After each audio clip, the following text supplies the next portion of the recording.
চা বাগানে রয়েছে হাসপাতাল, কিন্তু নেই ডাক্তার। সমস্যায় জলপাইগুড়ি জেলার বানারহাট চা বাগানের শ্রমিকরা।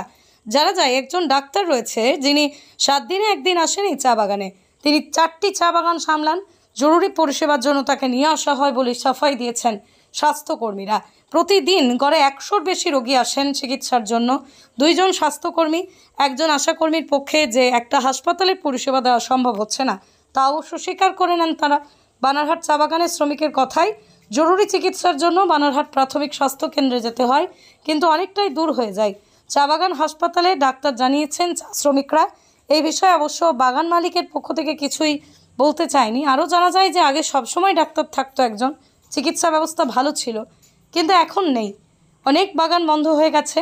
বানারহাট বাগান সচল থাকলেও বাগান মালিক পক্ষের গাছাড়া মনোভাব রয়েছে।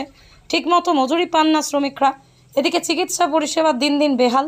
এভাবেই সমস্যায় দিন কাটাতে হচ্ছে চা শ্রমিক পরিবারগুলোকে।